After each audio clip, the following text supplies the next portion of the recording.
तो आइए दोस्तों, एक और प्रॉफिट एंड लॉस का क्वेश्चन लेकर के आए हैं। बहुत अच्छा क्वेश्चन है, इसे हम लोग देखेंगे और समझने के लिए प्रयास करेंगे। सवाल क्या है? एक दुकानदार है, कुछ सामान 9% के हानि पर बेचता है। उसके पास कुछ सामान है जिसको 9% के घटा पर बेच देता है।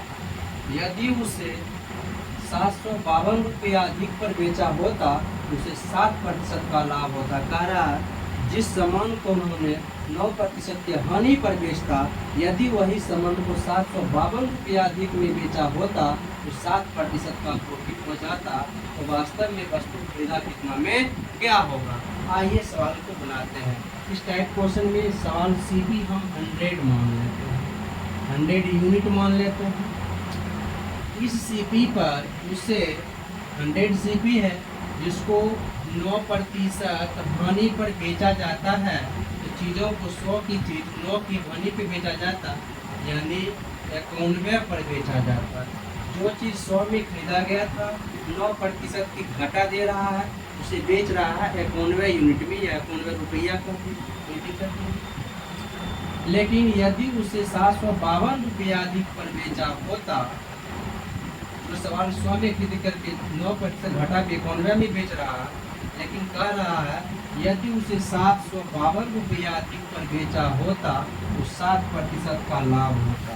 जो चीज़ 100 में था वही चीज़ को अगर 752 अधिक में बेचते तो 7% का बेनिफिट होता। 100 की चीज़ अगर 7% की बेनिफिट लेते, यही चीज़ को 107 में बेचा जाता। यहाँ से हम लोग जबकि बेच कितना में एक्चुअल में 752 में, यहाँ से डिफरेंस देखेंगे। दोनों का डिफरेंस आ रहा है 16 यूनिट का, 16 यूनिट का डिफरेंस आ रहा है।